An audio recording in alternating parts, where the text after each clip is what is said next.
बिस्मिल्लाहिर्रहमानिर्रहीम। अस्सलाम वालेकुम डियर स्टूडेंट्स एंड फ्रेंड्स। कि अब हम पढ़ेंगे प्रीपोजिशनल ऑब्जेक्ट। प्रीपोजिशनल ऑब्जेक्ट क्या होता है और उसकी सेंटेंस में क्या पोजीशन होती है, वो कहाँ यूज़ होते हैं, कहाँ रखा जाता है, हम उसके बारे में पढ़ेंगे।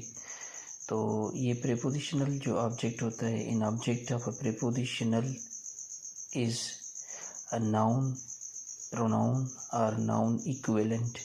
इक्विवेलेंट का मतलब क्या होता है कि जो नाउन के बराबर हो। Equivalent means equal, that comes after a preposition. यानी ऑब्जेक्ट जो है प्रीपोजिशन का, वो नाउन होता है या प्रोनाउन होता है या नाउन के बराबर होता है, जो प्रीपोजिशन के बाद में आता है and forms a prepositional phrase, और प्रीपोजिशनल फ्रेज को बनाता है। ठीक है, तो इसको कहा जाता है प्रीपोजिशनल ऑब्जेक्ट। जैसे I believe in the Holi Quran.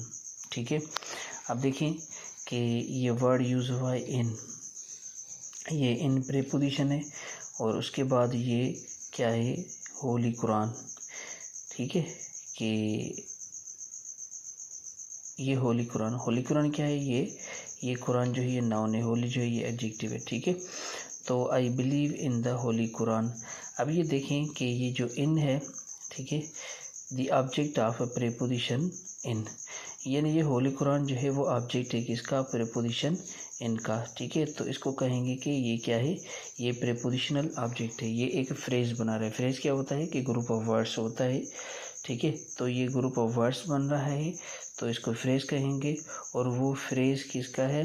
ठीक है, यानी और ये ऑब्जेक्ट भी है और फ्रेज भी बन रहा है, तो फिर ये ऑब्जेक्ट किसका है, ये प्रीपोजिशन इन का है, तो इसको कहेंगे ये प्रीपोजिशनल ऑब्जेक्ट है। He is always thinking about success. Success क्या है, ये नाउन है। ठीक है, और ये अबाउट क्या है, ये प्रीपोजिशन है। ठीक है, तो ये जो है ये ऑब्जेक्ट है और ये क्या है, ये प्रीपोजिशन है। ऐसे प्रीपोजिशन यानी ऐसा ऑब्जेक्ट, ठीक है, जिससे पहले जो है कोई प्रीपोजिशन आए, ठीक है, तो उसको कहा जाता है प्रीपोजिशनल ऑब्जेक्ट। ठीक है, तो ये प्रीपोजिशनल ऑब्जेक्ट है। अच्छा, उसके बाद है फैक्टेटिव ऑब्जेक्ट। फैक्टेटिव जो ऑब्जेक्ट है वो क्या होता है, is a noun, noun phrase और adjective often called an object complement. यानी ये फैक्टेटिव ऑब्जेक्ट ये नाउन होता है या नाउन फ्रेज होता है या एडजेक्टिव होता है। अक्सर तौर पर जो है इसको कहा जाता है object complement that completes the meaning of transitive verb. यानी वो ट्रांजिटिव वर्ब की मीनिंग को कंप्लीट करता है। वो कैसे करता है, by describing the result of the action, यानी एक्शन के रिजल्ट को बयान करते उसको जो है क्या करता है, मीनिंग को कंप्लीट करता है on the direct object, direct object पर।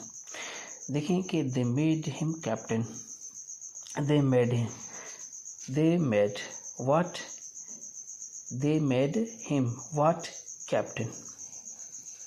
ये क्या है, ये फैक्टेटिव ऑब्जेक्ट है, यानी ये मीनिंग कंप्लीट कर रहा है किसकी, ये डायरेक्ट ऑब्जेक्ट की। दे मेड हिम, उन्होंने इसको बनाया, क्या बनाया, कैप्टन बनाया। यानी ये वर्ड जो है इसकी मीनिंग को कंप्लीट कर रहा है डायरेक्ट ऑब्जेक्ट की। तो ऐसे वर्ड को, ऐसे ऑब्जेक्ट को कहा जाता है फैक्टेटिव ऑब्जेक्ट। यानी जिस ऑब्जेक्ट को अपनी मीनिंग को कंप्लीट करने के लिए, सेंस क्लियर करने के लिए एक और वर्ड की ज़रूरत है, तो ऐसे वर्ड को कहा जाता है, वो भी ऑब्जेक्ट होता है जिसकी ज़रूरत होती है, तो ऐसे ऑब्जेक्ट को कहा जाता है फैक्टेटिव ऑब्जेक्ट। अब क्या है कि आई painted the house red. I painted the house, मैंने पेंट किया घर को, कौन सा किया, रेड। अब ये रेड जो है इस हाउस की मीनिंग को कंप्लीट कर रहा है, तो ऐसे ऑब्जेक्ट को कहा जाएगा ये फैक्टेटिव ऑब्जेक्ट है। She called us fool, she called us, उन्होंने कहा हमें, क्या कहा, फूल। यानी जो वर्ड जो है फूल, ये मीनिंग को कंप्लीट कर रहा है किसकी, डायरेक्ट ऑब्जेक्ट की, जो अस है उसकी मीनिंग को कंप्लीट कर रहा है, तो ऐसे ऑब्जेक्ट को कहा जाएगा ये फैक्टेटिव ऑब्जेक्ट है। द पार्टी इलेक्टेड हिम, क्या उसको इलेक्ट किया, प्रेसिडेंट। अब ये वर्ड जो है ये प्रेसिडेंट, ये मीनिंग को कंप्लीट कर रहा है किसकी, हिम की को, तो फिर ये जो हिम की जो है ना, जो ऑब्जेक्ट है उसकी मीनिंग जो कंप्लीट कर रहा है, तो ऐसे वर्ड को कहा जाएगा, ऐसे ऑब्जेक्ट को कहा जाएगा फैक्टेटिव ऑब्जेक्ट। ठीक है, तो यहाँ तक अगर कोई क्वेश्चन वगैरह है तो you can ask me to clear your confusion. I will respond you quickly, inshallah. Allah Hafiz.